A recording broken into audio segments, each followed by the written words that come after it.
Hi, I'm Steve Shelburne, owner and operator of Shelburne RV here in beautiful Cleveland, Tennessee.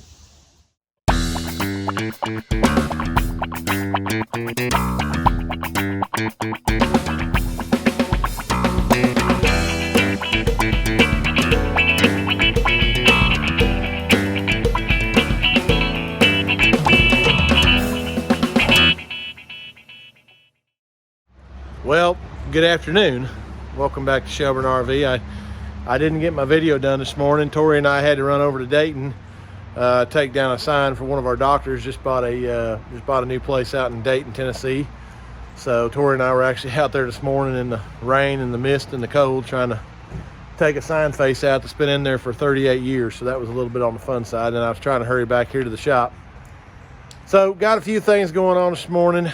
I should have got video of us over there working on a sign, but like I said, it was raining and we were just trying to get done so we could get out of the rain.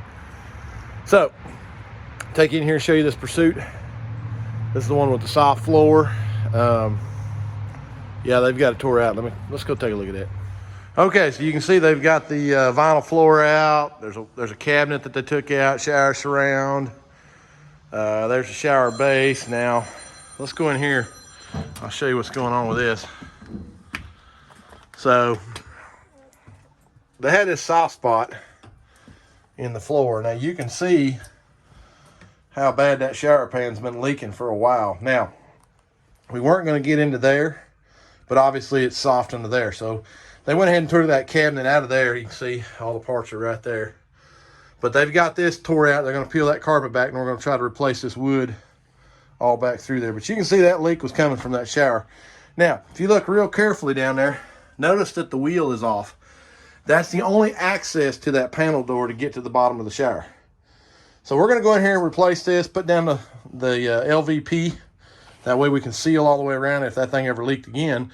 With the Avantech flooring and the LVP and sealed all the way, it should never be a problem again. But we are going to change out the bottom of the shower drain and then retest all that before we put it in. But as we get more done, I'll show you. All right, so we've let this Montana marinate all weekend long with this black water tank problem. So we're going to go ahead, since it's sat for 3 days, we're going to go ahead and pull the valves, and hopefully we're going to get some flow. So we're going to see what's going on. Let's check this out. So this is the one we already had the treatment in. We just put an extra round of treatment in it to see what we got. The one Lewis is going to do here in a second will be the telltale sign, because that was the one we actually had solid pieces coming through that was almost clogging up that clear tube right there. So yeah, just let it go.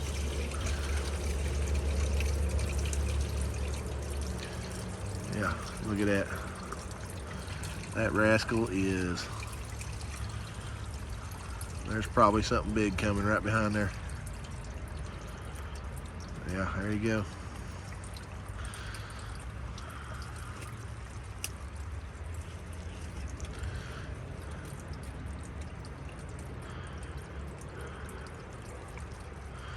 Yeah, I'm still not convinced it ain't plugged up, because see how it went?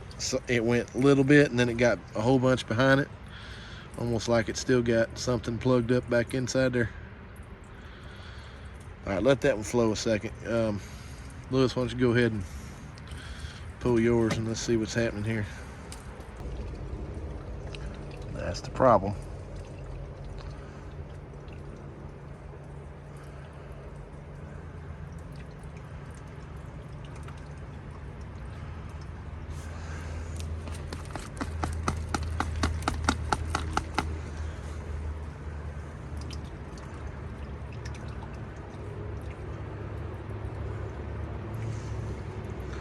Adrian, you might have to help it down there on the end.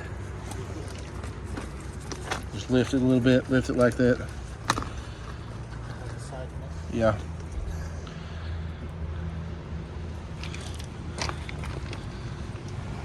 Yeah, just keep helping it along. There you go.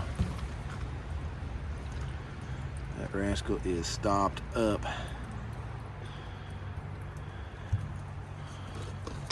There it goes. Yeah, this comes back to not filling it and floating the stuff out, guys.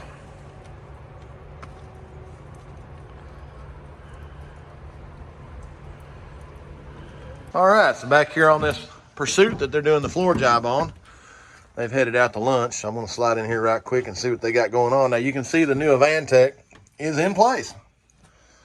Looks awesome, fits good. So they got a few holes they got to drill. That water line is going to go down over there, and then we'll I guess they're going to start laying flooring here. So coming along very nicely. All right, back on this Pursuit, they've got everything ready to start laying the LVP down. Now the customer supplied the LVP, so now they've got everything put in there, and we're going to start laying it this way. He wants to actually lay it in here, but he'd rather do it himself. So we're just going to leave the stringers out through here and let him finish that up. So they're going to start doing that now. And that whole thing come off, and then it does a new one up there. So Schwintek rack replacement. You guys have seen us do these before in the videos.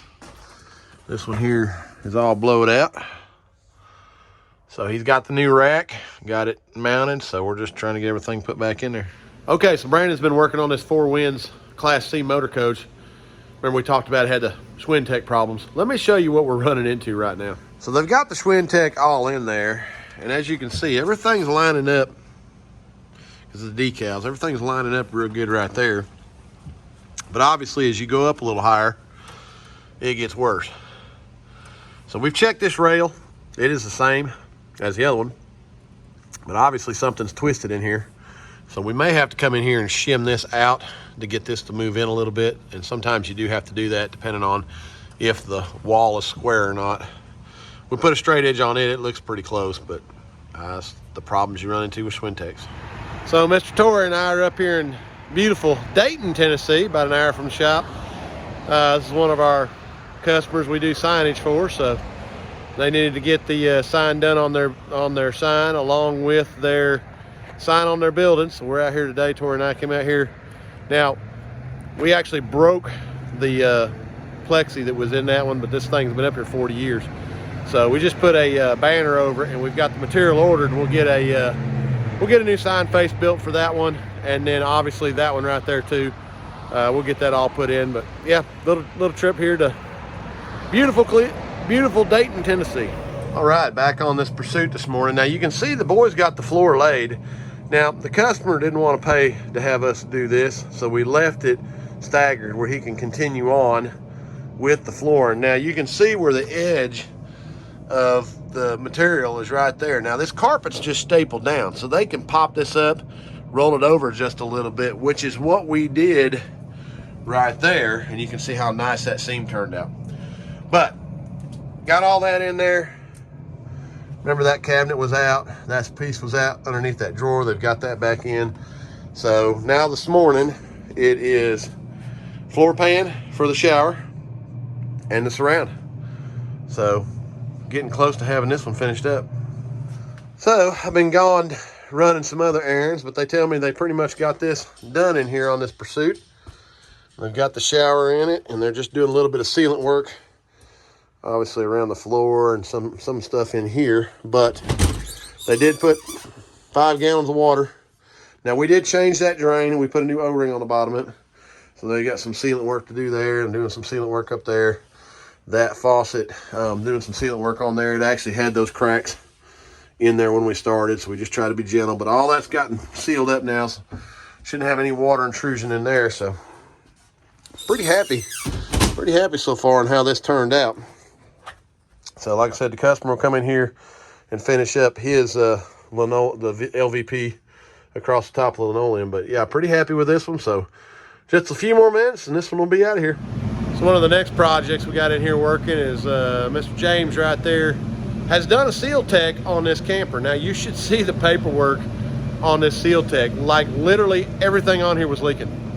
So we had some bad fascia seals in that slide right there that were flat, because when we did the test, we did it with the slide in. So we definitely had some issues going on there. But all the lights, all the windows, the little door latch, these little lights, I mean, literally everything on this thing was leaking. So he's gonna do a Seal Tech with that. You can see he's got the vent cover off up top there for the Seal Tech to draw the air in. So right now he had to take the slide out topper loose to be able to do that seal across the top of the fascia. So he's gonna get that done, seal everything, let it sit, reseal tech, and test, and then we'll see where we're at. But yeah, that little mini wedding right there, man, what a mess. But get it all sealed tech and retested, he'll be good. So as you can see, they've got this old antique air conditioner off the top of this Airstream. Now that's probably the original air conditioner that was on there from years past. But what you kind of run into on these old Airstreams is, see how all this stuff was originally had a bunch of screws in it. So we're gonna have to go through and put rivets in all this. Now you can see there's no structure in this roof. So we're gonna have to cut some structure to put in this, because obviously when we squash this down, that could be a problem. So we've got to get that all in there and some structure in this, and then we can start putting the air unit on it. Well, we had this little slide-in camper that the customer didn't want the air conditioner anymore, so he wanted us to take it off and just install just a regular screw-up vent. So we got that all done today, and then Mr. James is finishing up a slide-out topper on this Catalina right here. So that's going to finish us up here today at Shelburne RV. Hope everybody has a great weekend. Appreciate everybody watching, and remember, this video is Cousin Gary approved. Thanks for watching.